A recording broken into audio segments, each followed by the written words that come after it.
चिंता बढ़ रही है। बांग्लादेश में अल्पसंख्यकों पर अत्याचार। बांग्लादेश एक ऐसा देश जो समानता और न्याय के लिए संघर्ष से बना है, आज अपने अल्पसंख्यक समुदायों के खिलाफ बढ़ती हिंसा से जूझ रहा है। अगस्त 2024 से हिंदुओं को निशाना बनाने वाली घटनाएं बढ़ी हैं, जिससे डर और असुरक्षा का माहौल बन गया है।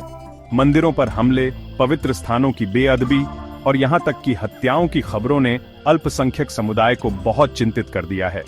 इन घटनाओं का समय शेख हसीना के जाने के साथ जुड़ा हुआ है, जो स्थिति को और भी जटिल बनाता है। शेख हसीना एक ऐसी नेता जिन्हें धर्मनिरपेक्षता को बढ़ावा देने के उनके प्रयासों के लिए अंतर्राष्ट्रीय स्तर पर पहचाना जाता है।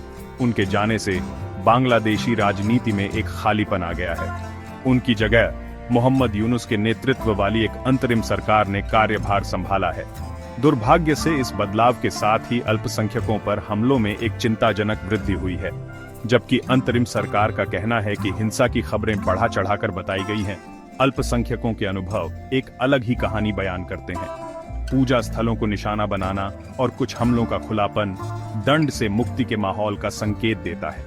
अंतर्राष्ट्रीय समुदाय बारीकी से देख रहा है और बांग्लादेशी सरकार से अपनी कमजोर आबादी की रक्षा के लिए तत्काल और निर्णायक कार्रवाई करने का आग्रह कर रहा है। बांग्लादेश की स्थिति एक कठोर याद दिलाती है कि एक धर्मनिरपेक्ष और समावेशी समाज के सिद्धांतों के लिए निरंतर सतर्कता और अटूट प्रतिबद्धता की आवश्यकता होती है। सभी नागरिकों के अधिकारों की रक्षा करने की जिम्मेदारी, चाहे उनका धर्म या जातीयता कुछ भी हो, सत्ता में बैठे लोगों के कंधों पर होती है। दुनिया देख रही है, उम्मीद कर रही है कि बांग्लादेश अपने सभी नागरिकों के अधिकारों की रक्षा करने के अपने वादे को पूरा करेगा। भारत की प्रतिक्रिया, सुरक्षा की पुकार। बांग्लादेश में अल्पसंख्यकों के खिलाफ हिंसा में हुई वृद्धि ने भारत में गहरी चिंता पैदा कर दी है। बांग्लादेश के साथ ऐतिहासिक और सांस्कृतिक संबंध रखने वाले एक करीबी पड़ोसी के रूप में भारत का सभी बांग्लादेशी नागरिकों की भलाई और सुरक्षा में निहित स्वार्थ है। प्रधानमंत्री नरेंद्र मोदी के नेतृत्व में भारत सरकार ने अपनी चिंता व्यक्त की है और बांग्लादेशी अधिकारियों से अपने अल्पसंख्यक समुदायों की सुरक्षा सुनिश्चित करने का आग्रह किया है। ढाका में भारतीय उच्चायोग जमीनी स्तर पर स्थिति की सक्रिय रूप से निगरानी कर रहा है और नई दिल्ली को नियमित अपडेट प्रदान कर रहा है। भारत के विदेश मंत्री एस जयशंकर ने लोकसभा में इस मुद्दे को संबोधित किया और अल्पसंख्यकों की रक्षा और उनके मौलिक अधिकारों को बनाए रखने के महत्व पर जोर दिया।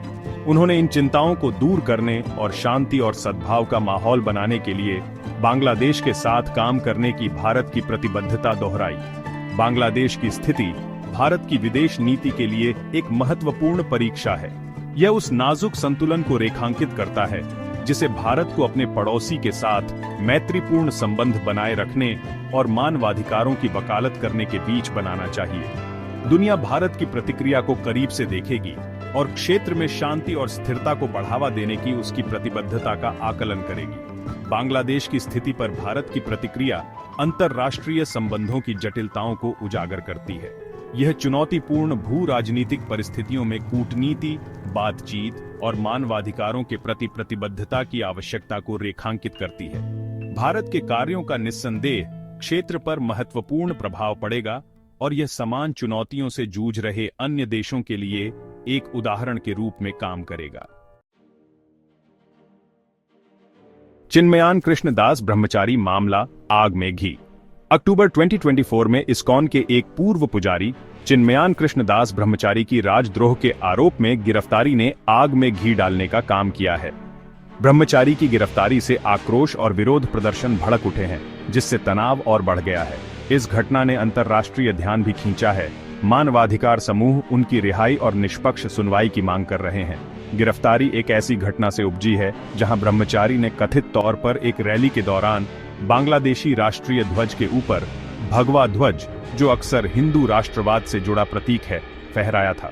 जबकि इस्कॉन ने शुरू में ब्रह्मचारी से खुद को दूर कर लिया था, संगठन ने बाद में एक बयान जारी कर उनकी नजरबंदी पर चिंता व्यक्त की और उनके अधिकारों का सम्मान करने का आह्वान किया।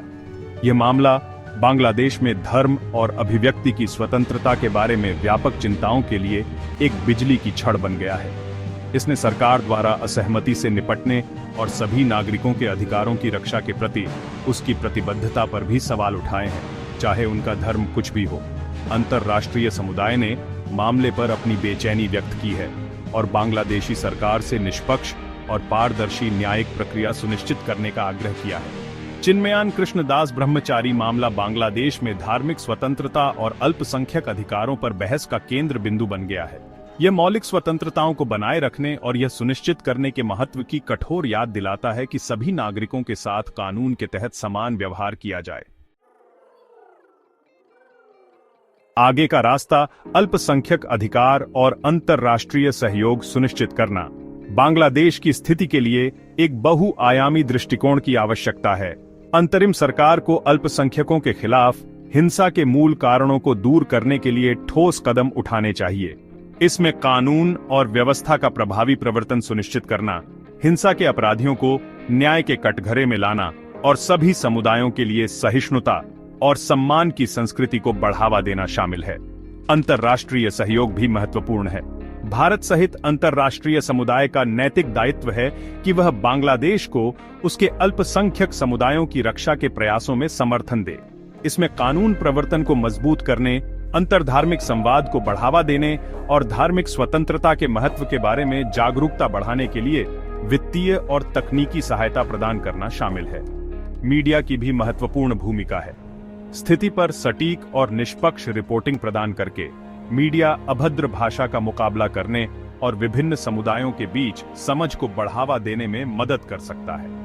बांग्लादेश और उसके बाहर नागरिक समाज संगठनों को अल्पसंख्यकों की दुर्दशा के बारे में जागरूकता बढ़ाना जारी रखना चाहिए और उनके अधिकारों की वकालत करनी चाहिए। अंततः सभी नागरिकों की सुरक्षा और संरक्षा सुनिश्चित करने की जिम्मेदारी बांग्लादेशी सरकार की है। अंतर्राष्ट्रीय समुदाय एक सहायक भूमिका निभा सकता है और निभानी चाहिए, लेकिन यह बांग्लादेशी लोगों और उनके नेताओं पर निर्भर है कि वे एक ऐसा समाज बनाएं जहां सभी नागरिक शांति और सम्मान के साथ रह सकें, चाहे उनका धर्म कुछ भी हो।